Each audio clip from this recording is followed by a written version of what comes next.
The India Meteorological Department has warned that India is likely to experience above normal heat wave days between April and June, particularly across East, Central, and Northwest India, as well as parts of the Southeast Peninsula. Despite the heat wave warning, the weather department also said that above normal rainfall is expected in April across most parts of the country. According to the IMD, maximum temperatures during April to June are expected to remain normal to below normal across much of India. However, East and Northeast India, along with East and Central regions and adjoining peninsular areas, are likely to experience above normal daytime temperatures. The IMD further stated that minimum temperatures are expected to remain above normal across most regions except for parts of Maharashtra and Telangana, where temperatures may remain normal to below normal.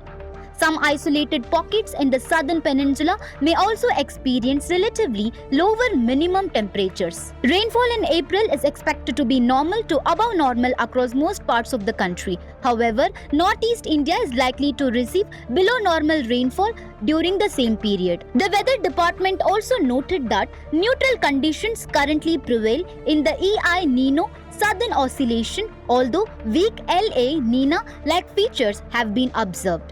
Forecasts suggest ENSO neutral conditions are likely to continue until June, with chances of El Nino developing afterward. Reviewing March weather conditions, the IMD reported that rainfall during the month was the 10th highest since 2001, largely due to 8 western disturbances. The department also noted that no heatwave conditions were recorded in the second half of March. However, the IMD highlighted that 32 people lost their lives due to lightning incidents in March. The fatalities were reported from Uttar Pradesh, Bihar, Jharkhand, Haryana, Karnataka, Maharashtra, Assam, Chhattisgarh, and Kerala. The IMD has advised authorities and public to remain alert as heatwave conditions are expected to increase across several parts of India in the coming months.